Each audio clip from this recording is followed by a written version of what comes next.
Hello and welcome to Crochet Advent Day 17. This month I am posting a total of 24 completely free crochet tutorials, one every single day until Christmas Eve. So if you aren't already and you are interested in crochet, then make sure you subscribe to my channel for a plethora of free tutorials, and let's talk about what we're making today. Today's project is really quick and it is the cutest little gift idea. This is a little face wash set with the headband and the little wristbands made out of such a nice, fluffy, soft yarn. This fits so perfectly, it works great. I just tried it out. I'll show you a little demo here on the screen of what it looks like, and it just works just like your regular little headband washing set, except it's handmade, which makes it 10 times better. This is perfect for beginners, or if you want to use up some of that chunky yarn, you don't know what to do with it. I know we all have that one skein of yarn that's like really chunky and we have no clue what to make with it. This is a good thing to make. So let's jump into the super easy tutorial for this little crochet face wash set. For this tutorial, I'm going to be using weight 6, so quite chunky polyester yarn. I got this skein from Walmart, but you can use really any type of yarn you want to. I just recommend using a chunkier yarn as it's going to have a better look for this design, and it's going to have more of that classic kind of fun like towel chunky look that the store-bought versions of this design typically have. And then I'm also going to be using a 6mm crochet hook. So let's go ahead and get started. Okay, so I'm going to go ahead and start by making a slip knot. So here I'm going to grab my yarn and my hook, and I'm going to start by making a slip knot like so. And the distance that you chain is really up to you and how wide you want this to be. I'm starting by making the little wrist guards or the cuffs that go around your wrist for when you're washing your face. So for that one, I'm going to make it 5 chains long. So again, you can adjust the chain number to whatever you want, but I decided for this design, we're going to do 5 chains. So I'm going to go ahead and start by chaining 5, 3, 4, and 5, like so. I'm then going to chain one more to act as a turning chain. I'm going to go past that chain I just made as a turning chain. I'm going to go right into the second chain, which is also the 5th chain that we made. So I'm going right into that 5th chain and placing a single crochet. I'm going to go ahead and single crochet into each one of these stitches going all the way down this row. So I'm going to have a total of 5 single crochets going into each of these chain stitches. So here's 3, 4, and 5. Like so. So here's what that first row is looking like. This yarn is really chunky, so it's going to work up really quickly. So now we're going to go ahead and chain 1 and then turn our work. And now for the sake of this tutorial, I'm switched over to a thinner weight 4 yarn. That way you can just see what I'm doing. I'm still going to be making this with the chunky yarn, but I wanted to show you a little bit more clearly what we're going to be doing for this next row. So here I have that chain of 5 and the 5 single crochets that we had started off with the other yarn.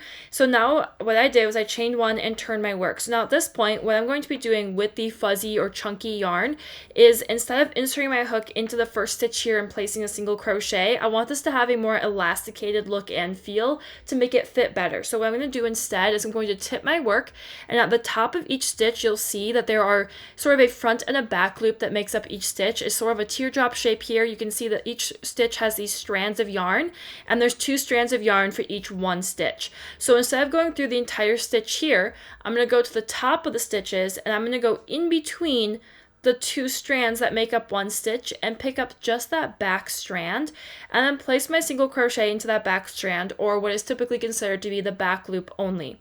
I'm then going to insert my hook right into the next stitch, but I'm going to tip my work up so I'm looking at the top of that stitch where there's 2 strands of yarn. Going in between those 2 strands, I'm going to pick up just that back loop and place a single crochet. And again, I'm going to do that exact same thing. I'm going to tip my work looking at the top here. I'm going to insert my hook down through the top of this stitch into just that back loop to place my single crochet. I'm going to do this down this entire row here of all 5 stitches, like so. And so now you might be able to tell that here the row we just placed sits a little bit lower than the row we did previously. So this is what creates that elasticated look, is it's going to be a variant in height. So each row is going to be lower or taller than the previous one, which gives it that back and forth rib or elasticated stitch. So if we were to do our next row, we're going to chain 1, turn our work, and now again, instead of going into the entire stitch here, I'm going to just tip my work so I'm looking top down, insert my hook in between those 2 strands of yarn, picking up just the back strand and placing that single crochet. And that's all you're going to do with it. So now if I bring back the fuzzy yarn where you really can't see anything, it can be a little trickier to work with this yarn because you can't really see where those strands are made up, but I can feel for the gap. So like right here, I can feel that that's a stitch. And so if I tip my work, I can feel that this is the top here. So if I just insert my hook through that, you'll see I just have that back loop on my hook. So you just have to go more based off of feeling than your eyes. You have to kind of trust that your hook and your hands can find each stitch. So there's the stitch, there's the top of the stitch going between 2 strands. I'm going to pick up just that back loop and place that single crochet like so. So it's exactly how I demonstrated to you before, only this time you can't really see it as easily. So I'm going to go ahead and complete all 5 of these single crochets now, like so.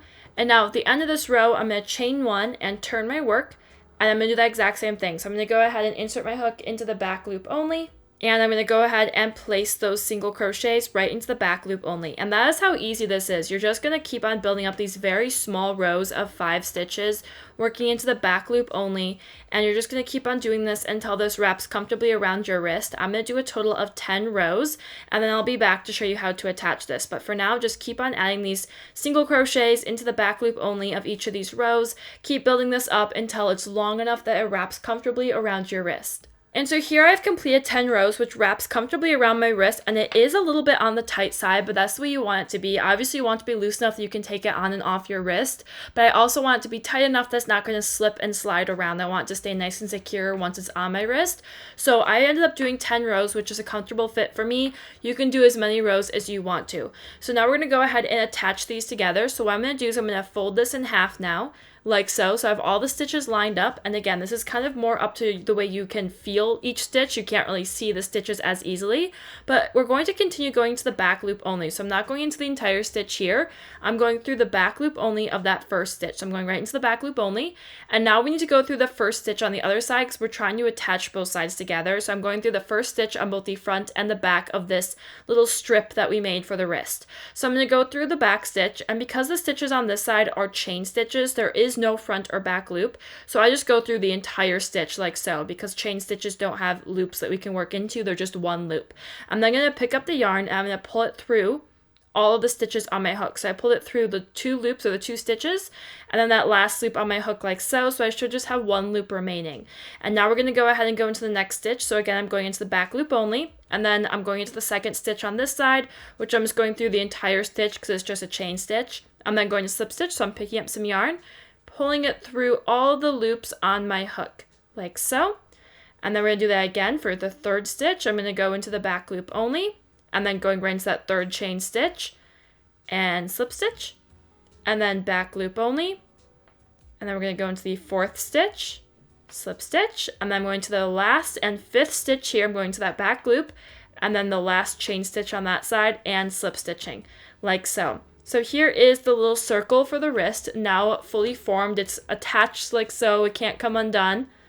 And now you just want to slip it on and make sure you do like the way it fits, that's not too tight or too loose. This is loose enough I can get it on and off, but it's also tight enough that's not going to slide up my hand too easily or down my hand too easily. Obviously, if I push it, it will, but it feels quite snug.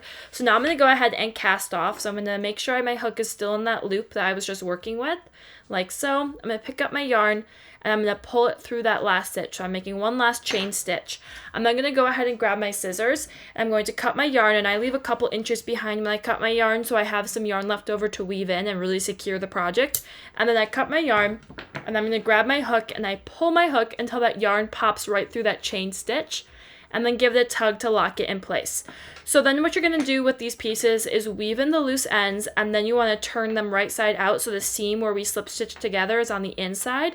And then once you've woven in those loose ends, it'll be just this little circle here. And then you want to go ahead and make 2 of these. So I have 2 of these little wrist circles or wrist guards right here, and now that these are completed, we need to make the 1 headband so we can have our full set. So now we're going to go ahead and get started on the headband, which is going to be made essentially the same way, only I'm going to chain a little bit more because I want the headband to be a little bit wider, but again, you can adjust the chains as you want. So I'm going to start with my slip knot like so, and now instead of chaining 5, this time I'm going to go ahead and chain 6. Here's 2, 3, 4, 5, and 6. So this is going to be the width of the headband. And now I'm going to go ahead and chain 1 more to act as our turning chain. I'm going to skip past that 1 chain I made and go right into the second chain, which would also be the 6th chain from where we started. And then I'm going to go ahead and place a single crochet. And I'm going to single crochet all the way down, so now I'll have a total of 6 single crochets once I've completed a single crochet into each one of these chain stitches. And then after completing that first row of 6 single crochets, I'm going to chain 1 and turn my work. And now this is where we want to start working in the back loop only. So as I demonstrated before with the thinner green yarn, you're just going to go ahead and instead of going into the full stitch here, you're going to tip your work, kind of feel for that top part of the stitch and go in between the 2 strands of yarn, going into just that back strand or back loop, and then placing your single crochet like so. And I'm going to go all the way down this row, placing single crochet, so there should be 6 in total, going into just the back loop only of this row. And I'm going to go ahead and chain 1 and then turn my work for row 3, and I'm going to go ahead and repeat that. So I'm going to work into just the back loop or through that back strand, placing single crochets to get that elasticated look or effect, which is just going to help the headband cinch in a little bit more so it'll fit more snugly around your head and it won't be as loose. So I'm just going to go ahead and build this up for many more rows in the exact same way that I did for the wrist cuffs, just placing single crochets into the back loop only until this is long enough that it wraps comfortably around my head. I went ahead and completed a total of 35 rows, which brings this all the way around my head comfortably. Just like when I made the wrist guards, it is a little bit on the tight side, but that's the way I prefer it to be because it's going to loosen up over time. Crochet always tends to stretch over time, so obviously I can still get it on and off. It's still comfortable. It's not going to give me a headache or anything, but I did make sure it was a little bit on the tighter side. So now we're going to go ahead and attach this. So just like how we attached the little wrist guards or the wrist cuffs, I'm going to go ahead and line up both sides here. So I have both the ending and the starting point of the headband kind of pinched together. I'm going to go right into the back loop only of this first stitch here, if I can find it, like so. And I'm going to insert my hook into the very first stitch as well on this side, which again, this side, which is where we started this whole project, is just a chain, so we don't have a back or a front loop to work into. We just have to go through the entire stitch on that side. And then I'm going to go ahead and slip stitch by picking up some yarn and pulling it through all the loops on my hook. And we're going to do that for all 6 of these stitches. So I'm going into the back loop only and then into the next stitch or the chain stitch on the other side. Just slip stitching both of these sides together, making sure all the stitches are lined up, then working into the exact same stitch on both sides. So now I'm working into that very last stitch there, and I'm going to go ahead and slip stitch like so. And once you've tried it on and made sure you do like the way this fits, we're going to go ahead and cast off. So I'm going to go ahead and chain 1 like so, and then I'm going to cut my yarn, again leaving a little bit of a tail behind. I'm leaving a couple inches behind so I can weave that in later. I'm cutting my yarn. I'm pulling my hook to pull that yarn right through that stitch and give it a tug to lock it in place. You're then going to turn it right side out so that that seam is on the inside. It looks a little bit cleaner this way. So now here is that finished little set with both the headband and the 2 little wrist cuffs. We just need to go ahead now and weave in the loose ends. So you just get a darning needle that fits this yarn. You just want to get a big darning needle because this yarn is quite chunky.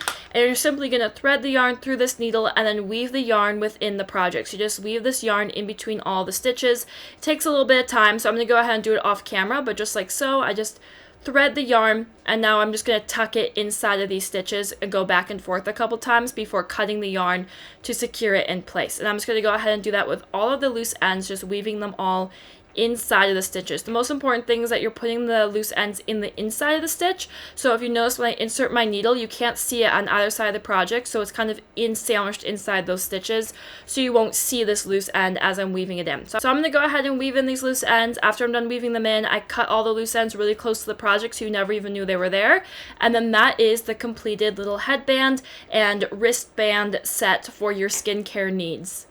And here is the completely finished headband and wristbands. I really hope that you enjoyed this tutorial and that was easy enough for you to follow. I know with chunky yarn like this, it can be hard to see what the stitches are and what I'm doing. So hopefully you still were able to track along with everything I was doing throughout this tutorial. If you have any questions, feel free to put those in the comments down below. And as I mentioned in the start of this video, if you aren't already, make sure you're subscribed. That is the support that I need to continue making more crochet tutorials. So to all of you who are subscribed, who have been liking my videos and commenting, thank you so much. You're the reason I've been able to do this all month. This has been such a fun series. We're not even done yet. We still got a bunch more tutorials on the way. So I'll see you again tomorrow for our next crochet advent. I hope you have a great day until then, and I'll see you tomorrow. Goodbye.